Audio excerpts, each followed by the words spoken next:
Riyadh वार्ता से पहले यूक्रेन पर ट्रंप का बहुत बड़ा बयान सामने आया। अमेरिका के बिना बच नहीं पाएगा यूक्रेन, ये ट्रंप ने कहा है। फॉक्स न्यूज को दिए इंटरव्यू में किया दावा, पोलैंड के राष्ट्रपति के बयान पर दिया जवाब।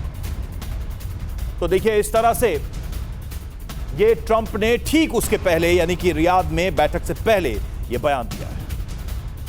तो देखिए, रियाद वार्ता से पहले ट्रंप ने क्या क्या कहा है वो भी देख लीजिए। अमेरिका के बिना बचेगा नहीं यूक्रेन, ये वो कह रहे हैं साफ साफ, और ज़ेलेंस्की खनिज डील साइन करेंगे, ये भी ट्रंप ने बहुत ही विश्वास के साथ कहा है। एटमी हथियार एक बहुत बड़ी चुनौती है, यह है ट्रंप का कहना। रूस पर मुझसे ज्यादा कोई सख्त नहीं, यह भी बताने की कोशिश कर रहे हैं कि रूस के साथ वो कोई आसान डील नहीं कर रहे हैं। अमेरिकी पैसे को कैंडी की तरह लिया गया, और यह बात इन्होंने एक बार फिर से दोहराई है, पहले भी वो एक बात कह चुके हैं। अर्थ क्या है इन बातों के? तो पहला यह कि अमेरिका ही एकमात्र विकल्प है, यह फिर से स्टैब्लिश करने की कोशिश ट्रंप के द्वारा। समझौते पर दबाव बना रहे हैं वो अभी से ही ज़ेलेंस्की के ऊपर, बिना शर्त समझौता चाहते हैं ट्रंप, ये सबसे अहम बात है। और क्या वाकई में ये बहुत आसान होगा ज़ेलेंस्की के लिए कि वो कोई शर्त ना रखें, सारी शर्तें ट्रंप रखें और वो बिना कुछ कहे मान जाए? संजय सर, क्या लगता है, क्या हर बात में हाँ कहेंगे ज़ेलेंस्की? जमीन चली जाए, उनकी सत्ता चली जाए, क्योंकि जमीन रूस मांग रहा है, इनको सत्ता से बाहर जाने के लिए ट्रंप की सरकार कह रही है, हर चीज सरेंडर करने के लिए कह रहे हैं, मिनरल डील करने के लिए कह रहे हैं, उसके बदले गारंटी वो कह रहे हैं कि जीरो है। देखिए, अभी भी अमेरिका को देखते हैं तो अमेरिका अभी भी ग्लोबली रूल सेटर है, पहली बात।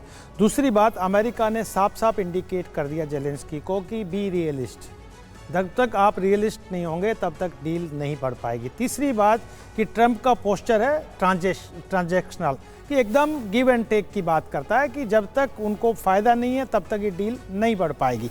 चौथी बात कि मुझे लगता है, इसीलिए तो मैंने ये सवाल किया कि ट्रंप क्या देने वाले? नहीं, मैं वही कह रहा हूं, ट्रंप देने वाले। यूक्रेन क्या खाली हाथ आएगा?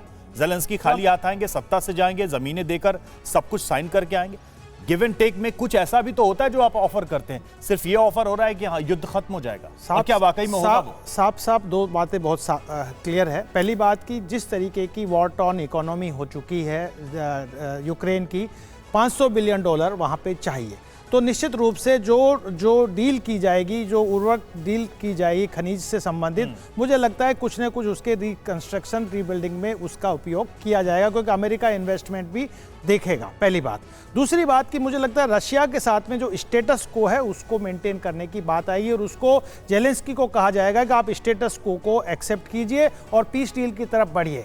जहाँ तक जब स्टेटस को की बात आ जाएगी और अमेरिका का इतना बड़ा इन्वेस्टमेंट वहाँ हो जाएगा, और जो खनिज की बात होगी तो अमेरिका के स्टेक्स वहाँ बढ़ जाएंगे यूक्रेन में, और रशिया निश्चित रूप से अमेरिकन स्टेक्स पे अटैक नहीं करेगा। तो मुझे लगता है कि जो मोटे तौर पे एक डील होगा वो ऐसा होगा जिसमें अमेरिका विन विन में होगा। रशिया जो चाहता था डोनबास रीजन, जो अब तक उनके हाथ में, लेकिन अभी जिस तरीके से ताबड़तोड़ वॉर हो रहा है, ये बात पक्का है कि पुतिन जानता है कि जितना क्षेत्र आज आप अपने कब्जे में कर लोगे वो उसके लिए एडवांटेज है। बिल्कुल, और ये कब्जा लगातार बढ़ाता हुआ नजर आ रहा है रूस।